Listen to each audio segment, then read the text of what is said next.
Good morning, folks. This is Mr. Dan coming to you from the Landscape Design Classroom. And today we're going to take a little bit of a different route and go over how to identify plants utilizing the Missouri Botanical Garden website.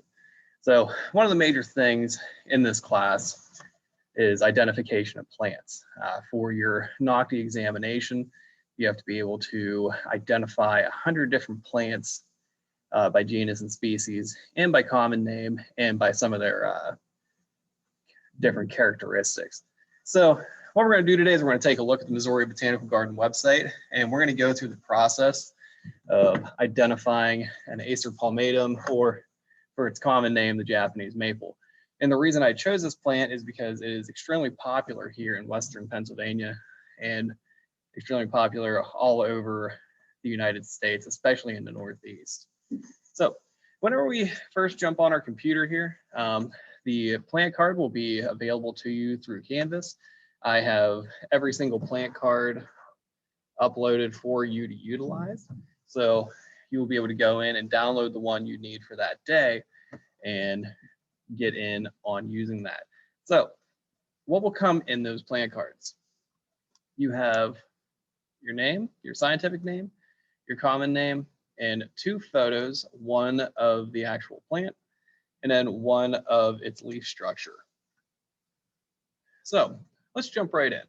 So whenever we are in Canvas, I will have the plant finder available through you via link on your Canvas page or on your home page. And that's for every single different card. And you'll end up doing one in here daily. So first, if you don't have that, it's really easy to look up. You can go do a Google search for Missouri Botanical Garden, and very first one that pops up is the Botanical Garden website. If you click the link right underneath it, you'll be able to go right into the plant finder. So what information do you need to find this plant? So if we take a look over here on our right side of the page, you'll see that we have Acer palmatum and the common name Japanese maple. So if we type in Acer palmatum,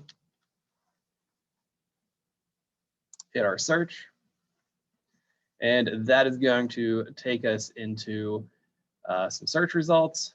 And what we are looking for here is a basic Japanese maple. So the very first one at the top of the page here, the Acer palmatum. So once we click on that, we're going to get a bunch of information here. So before we start into this, into identifying all this stuff on this side, let's take a look around the page. So we're getting a list of common name, type, family, a lot of different stuff heading down, and we're going to use all of this for identifying all these characteristics. You might not always just have the plant pop up like in this case, but if you hit more images, it's going to take you to some images here at the bottom of the page. Then just clicking on those will put up an extra pop-up, and you'll be able to see some different images of that plant. Just a few different examples here. So moving back, let's actually start identifying this plant. So from our previous lesson on identifying these, and this is just a refresher to help you, showing you live how to do this, because we're not always going to have plants directly on site to identify. So first thing we're going to take a look at here is this plant woody or herbaceous? So woody tends to have bark. Herbaceous tends to stay green or whatever fleshy color that plant is going to have. So as we can identify just from the picture here on the right, we definitely have a woody plant. So whether you're doing this by hand or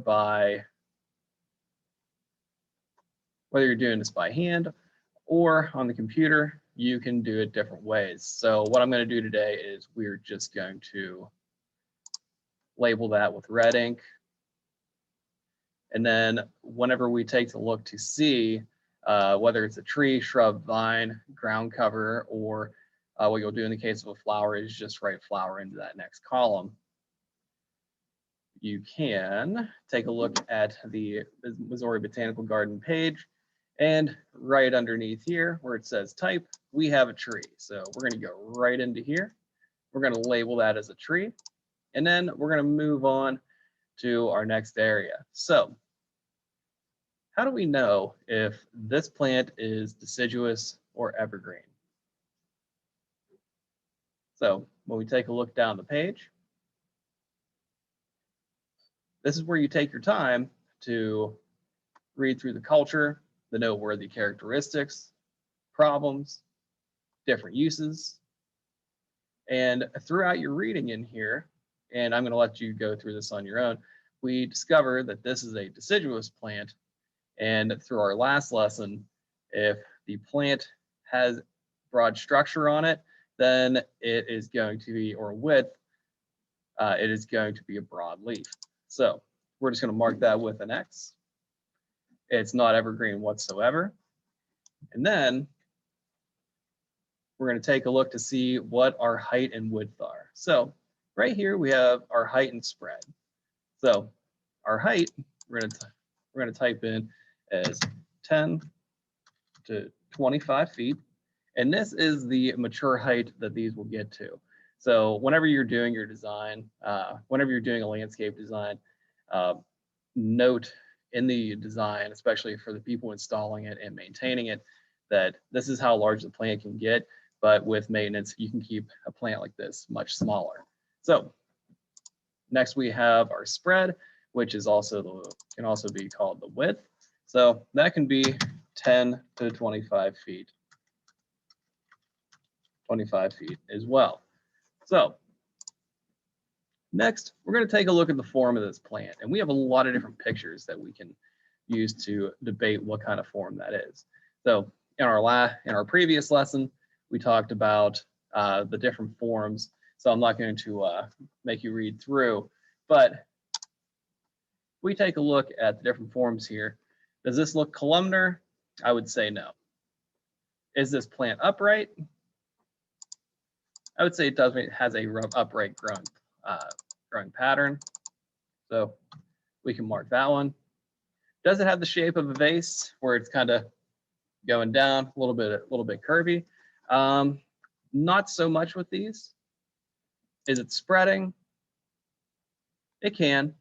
This plant can definitely be spreading. And like I've said before in our previous lectures, different plants, this area is really up to your how you feel about this plant, or how you feel like the plant looks, and helps you in your identifying purposes, because there's a bunch of different ways that you can identify a plant, but eventually when you work in this industry for long enough, you'll basically be able to go out and just look at the plant and be like, hey, this is exactly what it is. It's very rare now that I have to actually key a plant out, which we'll go over in class here, and it's a pretty long, arduous process, especially if you do it in the old-fashioned ways. So moving on, we're going to say it's spreading, and we're also going to say it's rounded, especially at the top, because it comes down and creates a nice canopy. So we've got those three in. So let's move on. We're going to move on to the root structure. So throughout our reading here, there is not a whole lot on the root structures of these. So you might have to do a little bit of research, but if you end up going into another site, I highly recommend use a site that is reputable. Don't just go off of what somebody said on Wikipedia, because you can be easily fed the wrong information, and that's not going to work well for anybody. So in my experience, the roots on these can be generally shallow, but whenever you start getting more years and maturity on them, they end up deep. So you can say shallow and deep. I have never really run into a Japanese maple with surface roots. Typically, these work really well in landscaping beds, so you don't really have to worry about that too much. So let's move on. We're going to take a look at the leaves here. So let's get a big pop up of this boy. So if we take a look at the leaf here, or do we have a simple leaf or a compound leaf? And if we need to do a refresher, we can actually just Google simple and compound leaves.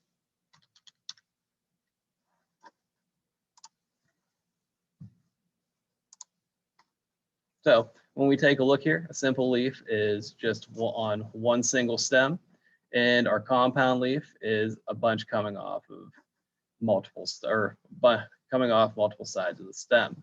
So if we go back and take a look just at the leaf itself, not everything coming down, we can see that we have a generally simple leaf.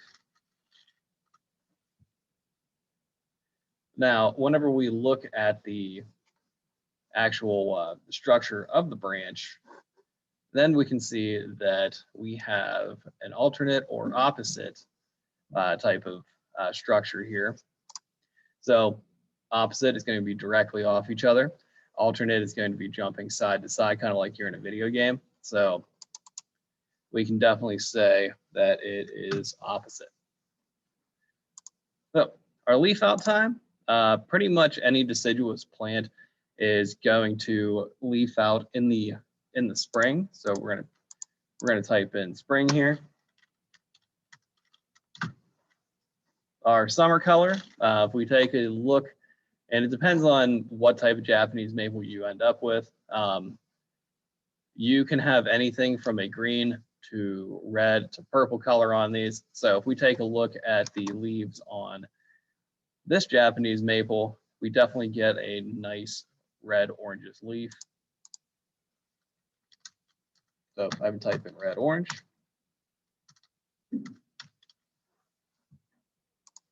Our surface quality. For surface quality, you can say smooth, coarse, whatever helps you determine how that leaf looks and how it feels. Generally, when you run your hands over a Acer palmatum leaf, you're going to have a relatively smooth surface, but remember it does have serrated leaves. So personally, I would say a smooth leaf. And when it comes to shade, can this plant take shade? Absolutely. But does it offer good shade? Not so much, because these are typically left at about like the 6 to 10 foot range around somebody's house. So you're not going to get a huge amount of shade off of it. So what I would say here is take shade, gives minimal. And whenever you're filling these out, you can format them to look a little bit nicer. So our autumn color, let's take a look at Japanese maple fall leaves.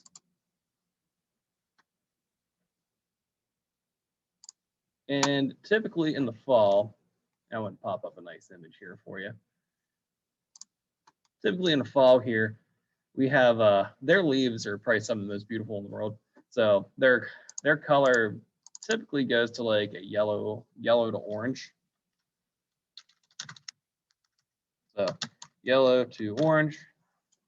And then the leaf drop time, and we can take a look back.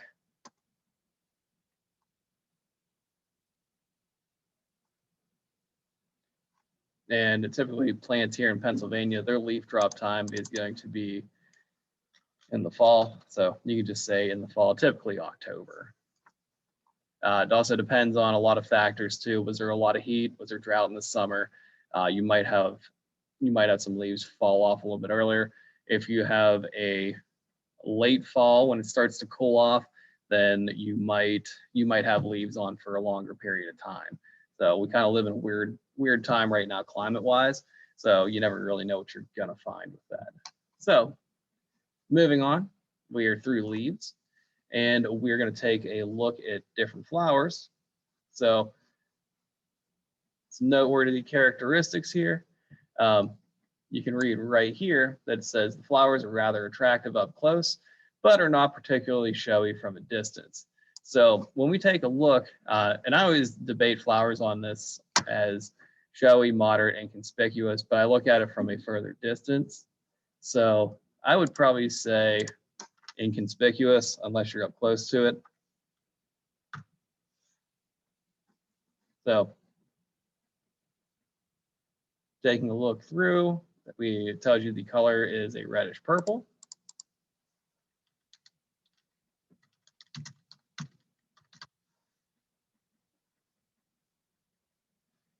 Blooms in the mid-spring.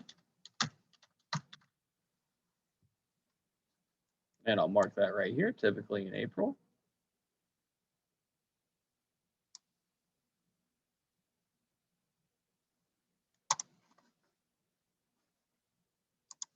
Really doesn't note a fragrance. If it's a smaller flower, typically they're not going to have much of a fragrance. I'm sure you can get something off of it.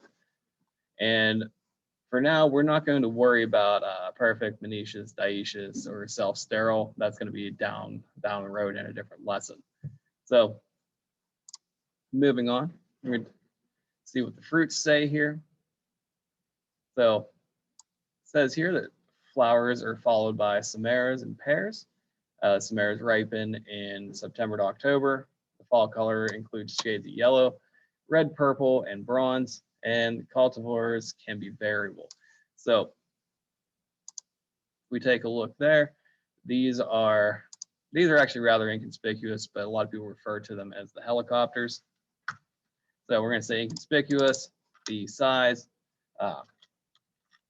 3/4 of an inch long.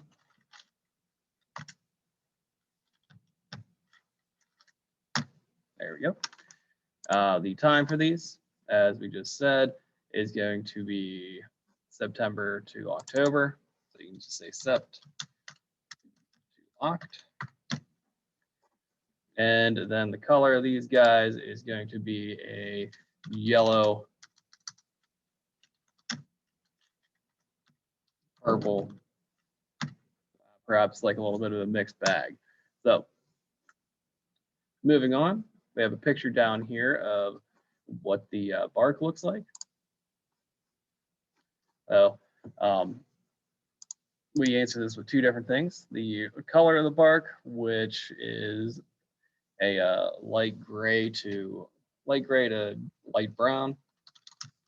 So you could say a light G to light B. And remember, whenever you're filling these out, this is just to help you with identifying for out in the field and for Nocti purposes.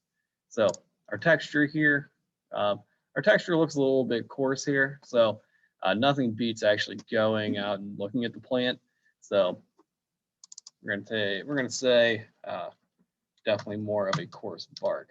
But when you actually get out to look at different barks, sometimes they're going to be spongy, sometimes they're going to have totally different stuff going on. So I always recommend, if you get a chance, go to a plant nursery and take a look at the plant and actually get to touch the plant, because that's going to help you out a long way. So moving back, we can see where these are native to, and where you can actually find this information. Up here where it says invasive, because we're going to look here anyway, it is actually going to tell you that the native range is Korea, Japan, and China. And is it invasive? When we take a look down, there will be a large map of the United States, and that's all we really are looking for. Yeah. So whenever we're taking a look on our map, we have some areas here where they've been reported as kind of like just popping up, and that's typically just from seeds being carried off the plant and being dropped places, mostly only in the northeastern United States, but that doesn't indicate that it is a invasive plant. So down here on the right on that state list, this species does not appear on any state or national invasive species list. So is it invasive? No. So moving up, we're going to go back to our Missouri Botanical Garden page. And the maintenance on these is pretty low, as it says here. Typically, homeowners are just going to have their landscaper, or they'll take care of it themselves, trim it up to look exactly the way they want it to. But if you were maintaining these out in the wild, or if you had a tree farm, there's relatively small maintenance. It's all in how you want to look at them and how you want to sell them. So pruning time, we can take a look down through here. Pruning, and we'll highlight this for you. Pruning is best kept to a minimum, but if needed, should be done in the late fall to midwinter. So we're going to type in late fall to midwinter. And then we get to the uses. So this is where you end up starting to read this information. And I typically read all this information. So you can find stuff up here in culture and down in uses. So down here, you're going to find the best part of this, or the best area to look at for it. So Japanese maples are generally grown for their attractive foliage and shape, specimen, accent, or group around the home or yard or periphery of the border. Good sun-dappled understory tree, woodland garden margins, screen, and bonsai. So if we take a look here, can we use it as a hedge? Typically, I would not. It's not a ground cover. It's definitely a specimen tree. Can definitely be used in a rock garden with the caveat of there is a little more cleanup than what is normally done in rock gardens. I would not put this on the side of directly on the side of a house. You'd probably want this about 10 feet away from the house. It's not a great security plant. It does offer some minimal shade, but that's really not shade for you and I as humans. It just kind of adds a little shade to the side of the house. And then under the comments, you can say woodland garden margins. And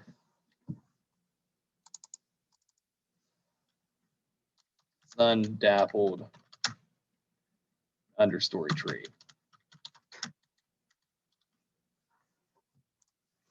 So we're almost done here. We have a couple more sections. So if we take a look, our soil and pH, this is another thing where you're going to go through and you're going to take a look at all the information here. But it is best grown in moist, organically rich, slightly acidic, well-drained soils in full sun or part shade, and grows well in sandy loams. So if we take a look at our pH and we look at our scale with areas 1 through 7 being acidic, or 1 through 6, then 7 being base, and then above that, it's going to be alkaline. I would just write in slight acidic. And the texture of that soil should be well-drained, sandy. Sun exposure, full to part shade.